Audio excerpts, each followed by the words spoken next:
j'ai été en pension donc de 43 aux années 50 quand je suis parti en régiment. Et en 44, je suis revenu pour faire le renouvellement de ma première communion. On a su le débarquement et mon père n'a pas voulu que je retourne à la pension. Donc je suis resté ici. Mes parents m'avaient envoyé chercher du pain chez G. Nestlé, qui était au bout de la rue de Bécane, c'est là où on se fournissait de pain. Je suis rentré du boulanger. On habitait au 11 rue Porte-Ravel, je crois, si j'ai bonne mémoire. Et je me suis assis, j'ai pris un bouquin, assis auprès de la fenêtre. J'étais à peine assis que, bam, les premières bombes sont tombées. J'ai reçu la fenêtre sur moi. Bon, j'ai rien. La maison a été encore tenue debout. Et on a été chercher mon petit frère au premier étage. On est redescendu. Euh, on s'est, ma grand-mère aussi, qui habitait avec nous, est venue. On s'est mis sous l'escalier.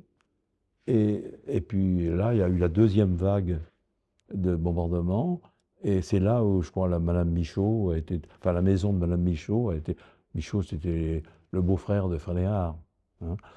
C'est là où alors, d'ailleurs, le fils Michaud, Claude Michaud, le jeune, on l'a retrouvé après sous le porche de notre maison, parce que la maison avait été à moitié. Notre maison n'a pas été, c'est pas effondrée. Si vous voulez. Ce qui s'est effondré, c'était les tuiles, le bazar et tout. Enfin, elle était endommagée, mais elle était mal en point. Puis le bout de la maison était effondré malgré tout.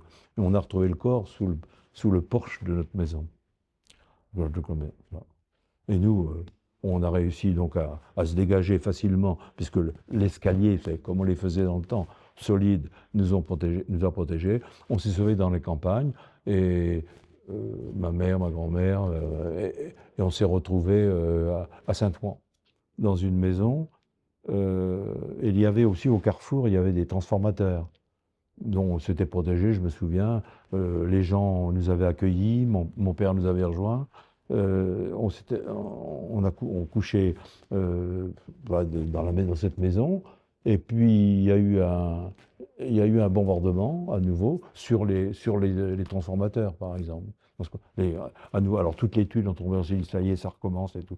Tu sais, on a passé la nuit par terre dans le couloir. Mon père disait, dans le couloir, les murs nous protégeront. Bon, enfin, voilà. Ça, c'est la nuit du bombardement que j'ai. Et puis, on a passé jusqu'au mois de. Jusqu'à la libération. On est resté à Saint-Ouen, au moulin de la Foulerie, hein, de Saint-Ouen.